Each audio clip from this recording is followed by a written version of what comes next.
Bonjour à tous et soyez les bienvenus. Et je me régale de pouvoir partager avec vous quelque chose qui, pour moi, va être un encouragement énorme pour tellement de mes amis, des bien-aimés qui sont vraiment dans un combat bien au-delà de leur force actuelle. Et vraiment, je prie pour vous que ça puisse vous encourager pour comprendre beaucoup mieux ce que le Seigneur est en train de faire ces jours. Parce que, bien sûr, tout autour de nous, il y a les ténèbres, il y a la guerre, il y a les inondations, il y a le feu, il y a des craintes qui viennent de chaque côté. Et même les saints sont bien testés aujourd'hui. Alors moi, pour vous dire tout de suite que quand je priais, soudain le Seigneur, il m'a ouvert le ciel et j'ai vu une chose vraiment étrange. Et j'ai vu une main qui sortait de la nuit et j'ai vu que dans la main, je crois que c'était bien la main de Dieu, il y avait un arc-en-ciel. Et chose étrange, il tenait l'arc-en-ciel dans sa main et il projetait l'arc-en-ciel contre la terre. Et chaque fois que l'arc-en-ciel touchait la terre tremblait. La terre reconnaît cet arc-en-ciel. Et puis, la main n'arrêtait pas. Il y avait d'autres arc-en-ciel qui suivaient. Et chaque fois que l'arc-en-ciel touche la terre tremble. Et pour moi, je me suis dit, Seigneur, mais j'accepte ton invitation pour savoir plus. Qu'est-ce qui arrive? Qu'est-ce que tu es en train de me montrer? Et bien sûr, il y a l'arc-en-ciel est bien populaire dans la Bible. Et bien sûr, je sais, comme vous le savez, que l'arc-en-ciel, l'image de l'arc-en-ciel est utilisée dans ce monde souvent perverti et souillé. N'empêche que la vérité reste. Et je ne sais pas pour vous, parce que vous pouvez me dire, mais Anne, toi quand même, tu habites dans le nord où il y a beaucoup de pluie. Il est vrai, mes amis, mais je sais que partout, je suis très photographe, moi, pour ceux qui me connaissent, et il y a des arc-en-ciel magnifiques qui apparaissent par multitude ce jour. Il faut juste remarquer, moi-même j'ai remarqué. Et je dis, mais Seigneur, est-ce que c'est juste changement de climat ou autre? Je veux voir l'importance spirituelle de ce que je vois de mes yeux naturels. Je veux voir au-delà de toutes ces choses-là. Et le Seigneur, il donne une invitation. Il dit, mais sonde-moi, sonde mon cœur, et je vais vous expliquer ce que je suis en train de dire. Et quand j'ai eu la vérité, ça m'a tellement encouragée. J'ai dit, il faut que je filme cela pour mes chers amis francophones. Et ça commence, bien sûr, pas de surprise, pas de verset super obscur dans cette chose. On va directement dans la Genèse, chapitre 9, et bien sûr, après l'inondation, et c'est là où Dieu, il établit son alliance avec Noé, avec la chair et avec la terre. Et il dit, verset 13, « J'ai placé mon arc dans la nuit. » Peut-être c'est écrit dans votre version arc-en-ciel, je ne sais pas, ça dépend de votre version. Mais j'ai placé mon arc dans la nuit et il servira de signe d'alliance entre moi et la terre. Et quand j'aurai rassemblé des nuages au-dessus de la terre, l'arc paraîtra dans la nuit. Et je me souviendrai de mon alliance entre moi et vous et tous les êtres vivants de toute chair. Et les eaux ne deviendront plus un déluge pour détruire toute chair.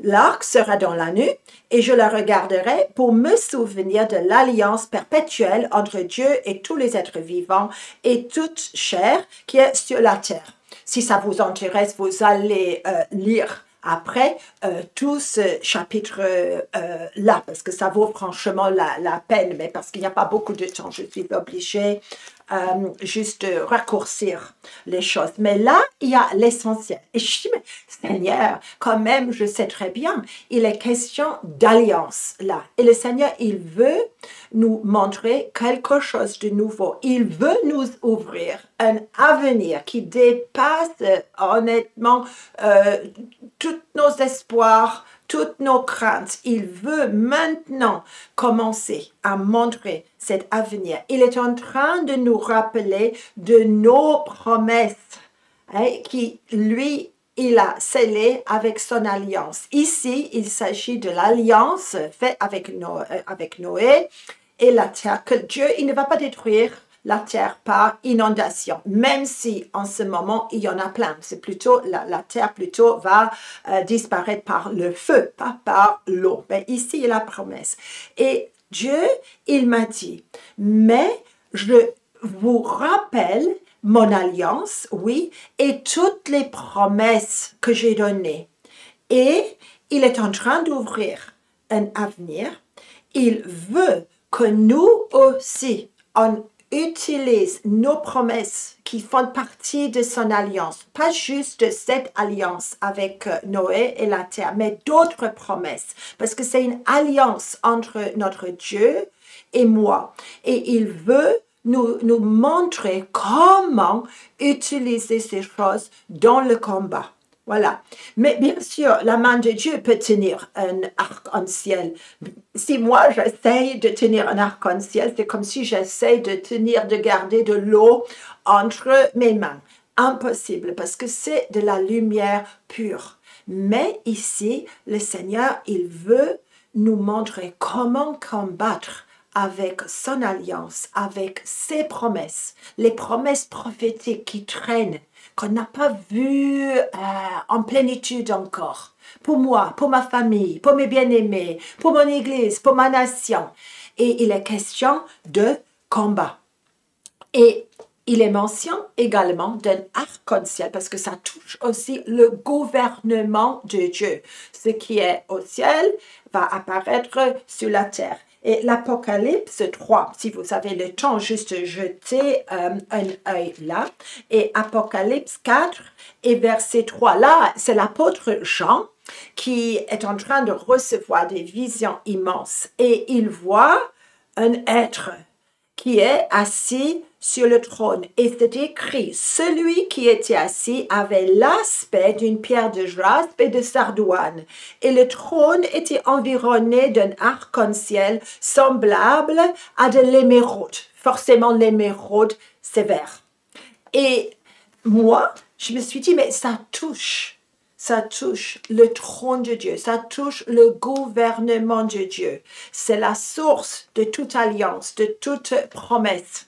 Et il faut que ces promesses touchent la terre. Et comme je vous ai déjà expliqué, chaque fois que la main de Dieu envoyait comme un arc-en-ciel armé, c'était la terre qui tremblait.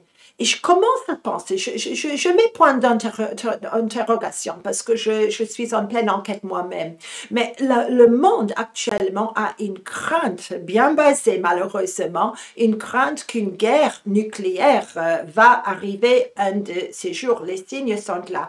Et je me suis dit, mais peut-être on aurait préféré des missiles nucléaires de Dieu pour combattre. Mais au lieu de quoi, Dieu, il est en train de nous dire, vous allez combattre avec mon alliance, avec mes promesses, avec mes arcs-en-ciel. Et j'ai jamais fait ça. Mais on est en train de comprendre ce que c'est d'être armé dans cette saison. Probablement, vous avez déjà écouté la vidéo où je parle de quelque chose que le Seigneur m'a dit dans une seule phrase. Je vais armer votre épée. Et bien sûr, l'épée, c'est juste une partie de notre arsenal. Et j'ai l'impression qu'on est dans une saison où le Seigneur veut parler dans cette saison de notre arsenal. Et on va mettre beaucoup d'arc-en-ciel, je pense, dans notre arsenal. Et bien sûr, le mot utilisé dans ma version, c'est pas arc-en-ciel, arc. Bien sûr, vous allez réaliser tout de suite de quoi il s'agit.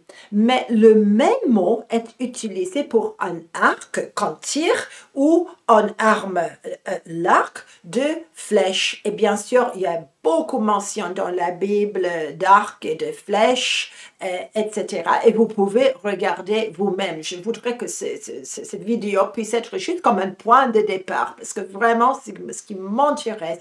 Comment combattre aujourd'hui, qu'on puisse avoir la victoire, parce que la bonne nouvelle, on vaincra. même si on est sous pression, oppressé, opprimé, au bout de nos forces, nous, on va vaincre. Et le Seigneur est en train de nous armer ce jour. Et j'avais juste envie de regarder un peu des passages, encore une fois, pas de passages obscurs ce jour dans cette vidéo, juste les promesses de Dieu. Et 2 Samuel 22, c'est excellent, qu'est-ce que j'aime cela. Et versets surtout 34 et 35, mais je vous encourage à regarder plus loin parce que tout le chapitre est juste trop merveilleux. Mais Dieu promet, verset 34, « Il va rendre mes pieds semblables à ceux des biches et il me place sur mes lieux élevés. » C'est-à-dire qu'il y a un repositionnement. Peut-être là où je ne voyais pas, il va me rendre capable de courir, d'être agile comme une biche pour me mettre sur mes lieux élevés. Il exerce mes mains au combat. Okay? Il exerce mes mains. Il nous forme en ce moment. Le modèle pour moi, dans cette image, c'était la main de Dieu armée de l'arc-en-ciel. Il veut que nous, on soit formés, que nous, on s'exerce pour imiter notre Dieu. Et mes bras tendent l'arc d'airain. Ça dépend de la version que vous avez, mais l'arc d'airain, c'est ça que j'ai dans la version que je regarde aujourd'hui. Il est question, alors, mes amis, que Dieu, il veut nous donner une acuité. Il va armer notre arc. L'arc-en-ciel symbolise cela, nos promesses prophétiques. Les alliances qu'il a eues avec ma famille dans le passé, toutes ces promesses-là, il va nous former pour lancer ces choses contre la terre. Et je sais que la terre va trembler. Nous, on est la réponse à la guerre nucléaire. Mais malheureusement, je crois qu'un de ces jours, ça va vraiment arriver parce que ça, j'ai vu. Hein? Et puis, devant le trône de Dieu, il y a beaucoup de sagesse. Je n'ai pas mentionné, mais pourquoi l'arc-en-ciel est là, iris en grec? Pourquoi ça serait la couleur de l'émeraude? Je crois, et vous pouvez tester cela, hein? Je redis pour ceux qui me connaissent, je crois que c'est en relation avec les 7 esprits de Dieu qui sont également exprimés par les 7 couleurs de l'arc-en-ciel.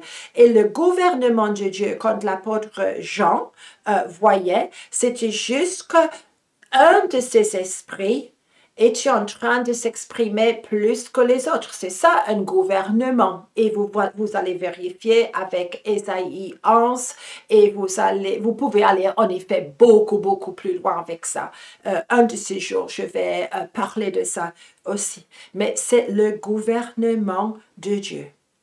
Il est vrai, on ne peut pas tenir un arc-en-ciel dans ma main. Mais Dieu est en train d'armer notre épée.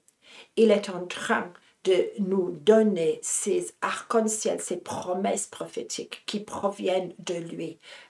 Cette alliance avec la terre, l'alliance également avec le peuple d'Israël, bien sûr à l'époque de Noé. Nous, on n'était pas là. Israël n'était pas présent comme nation. Mais pour nous, il y a des alliances qui sont vraies. Et Dieu, il nous dit, mais rappelle-moi, chaque fois, comme il a dit à Noé, et c'est répété à travers toute la Bible, chaque fois que l'arc-en-ciel est dans la nuit, hein, je me souviens.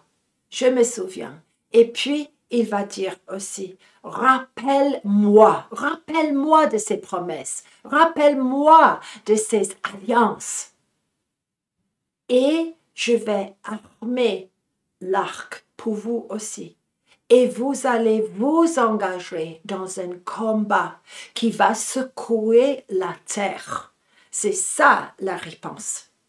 Et je veux vous bénir avec ça. Je réalise que j'ai fait en raccourci parce que je ne veux pas que le film soit trop long. Mais je vous encourage à lever les yeux vers le ciel. Je vous encourage à trouver avec Dieu la force de dire, Seigneur, souviens-toi de ton alliance. Souviens-toi Souviens-toi de cette promesse prophétique que tu m'as faite. Souviens-toi, Seigneur, des promesses, des alliances qu'il y en a eu dans mon église, avec ma nation. Souviens-toi. C'est pas comme si Dieu oublie quoi que ce soit, non. Mais quelque chose est activé quand nous, on est devant sa face et nous, on dit, mais Seigneur, souviens-toi, rappelle-toi. Et la réponse ne va pas tarder. Sauf que cette fois, Dieu, il va exercer son armée. Il va exercer notre main pour qu'on puisse plier un arc d'airain. Ça me plaît. C'est mon côté guerrier, je pense. Ça me plaît énormément. Et je prie pour tous ceux qui sont fatigués actuellement par le combat. Que Dieu puisse vous renforcer l'arc. Que, quelque part, même si vous êtes fatigué, vous allez trouver la force de crier vers lui pour dire, Seigneur, souviens-toi, souviens-toi, souviens-toi.